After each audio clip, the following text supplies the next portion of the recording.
Экзотичные звуки бубна, зажигательные танцы народов Севера, горловое пение.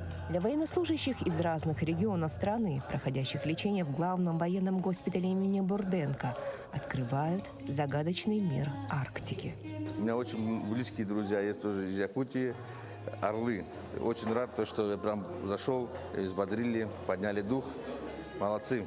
Для тех, кто не знает, да, вот, что в Якутии, да, живут не только якуты, да, но и другие малочисленные народы Севера.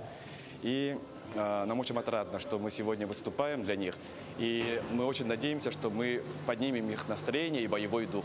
Помимо зажигательных северных песен и танцев, творческий коллектив уделил особое внимание бойцам из Якутии. Каждому привезли рыбные деликатесы. Гостинцы вручали вместе с подарками Ильдархана ко Дню Победы. В Москве и Московской области у нас в госпиталях, в которые мы ходим, и наши волонтеры, сахаволонтеры ходят, это около 35-37 госпиталей одномоментно бывает. В честь 9 мая у нас будет охвачено 54 военнослужащих родом из Республики Саха-Якутия, которые проходят лечение в военных госпиталях города Москвы и Московской области. Московские гастроли Театра коренных малочисленных народов Севера прошли в рамках фестиваля «Многоликая Якутия». В зрительном зале Московского дома национальностей автор пьесы «Золотые слезы синей птицы» народный писатель Владимир Федоров. Федоров поражает своей многогранностью.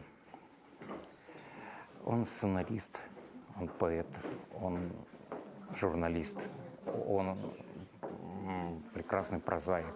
В данном случае, казалось бы, простая история, но очень романтичная, очень поэтичная. Я восхищен его фантазией, его глубиной поэтической. Режиссер не только, видно, он боготворит своих артистов, но он не отошел от автора вообще ни на йоту. Он постарался досконально выразить автора, выразить авторскую душу, выразить авторскую мысль. Это было чудо, это была сказка. Повествование погружает зрителей в годы Великой Отечественной войны.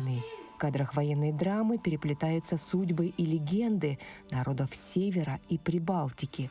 Тема войны показана со всей своей жестокой правдивостью, вызывая сопереживание героям спектакля, нечаянно встретивших свою любовь на просторах бескрайней тундры. Туяра Константинова, Айтал Байтунов, Москва.